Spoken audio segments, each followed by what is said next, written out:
ডাল পেস্ট করে নিয়েছি, তাতে হলদি, লবণ, কালি জিরা দিয়ে দিলাম, পেঁয়াজও দিয়েছি, কাঁচামরিচ দিয়েছি। ভালো করে মেখে নেব। দিয়ে কড়াই গরম বসিয়ে দিয়েছি, তেলও দিয়ে দিলাম অল্প অল্প করে। ডালের বড়াগুলো ভেজে নেব। ক্যামেরা ধরার কেউ নাই, তার জন্য এক হাত দিয়ে ধরে আর এক হাত দিয়ে দেখাতে প্রবলেম হচ্ছে।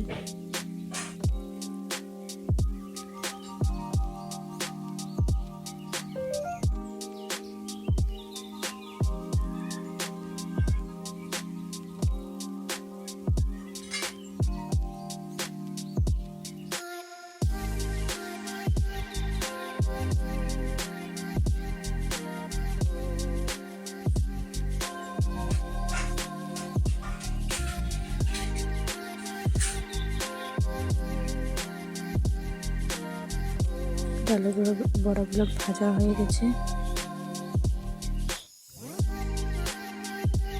সবগুলো ডালের বড়া ভেজে নিয়েছি। দিয়ে কড়াই বসিয়ে দিয়েছি, তেল দিয়ে দেবো।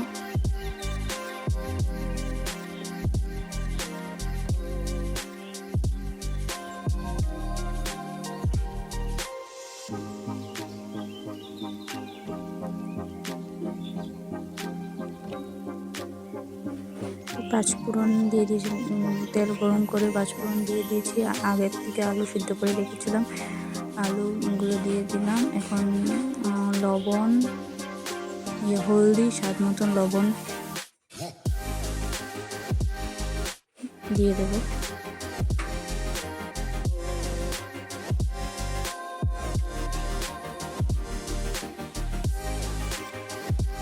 ভালো করে নাড়িয়ে দেবো।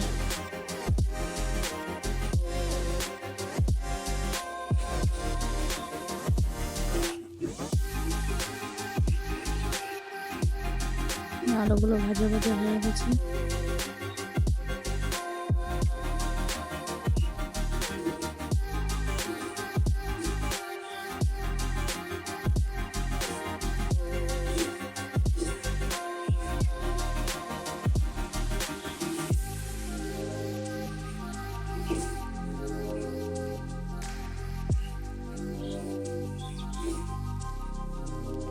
জিরা, কাঁচামরিচ, আদা পেস্ট করে রেখেছিলাম, গুঁড়ো দিয়ে দিলাম।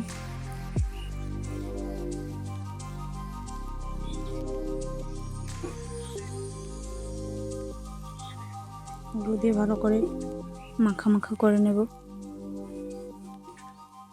ভাজিগুলো পুরো মানে মশলাগুলো পুরো ভাজা ভাজা হতে হবে। যত ভাজা হবে এতই ভালো হবে তরকারি খেতে।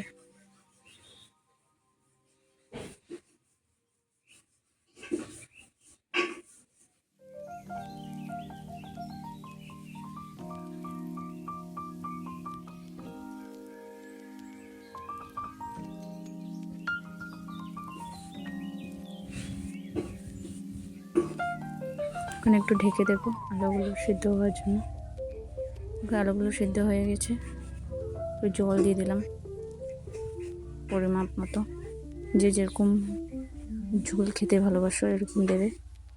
কেউ শুকনা খেতে ভালোবাসলে শুকনা শুকনা দেবে, কেউ একটু ঝোল ঝোল খেতে ভালোবাসলে ঝোল দেবে।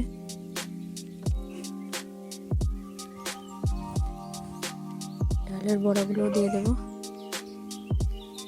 আর একটা কথা মনে রাখবে যে ডালের বড়াতে একটু জল বেশি দিলে ভালো। ডালের বড়ায় যে জলগুলো টেনে নেয়।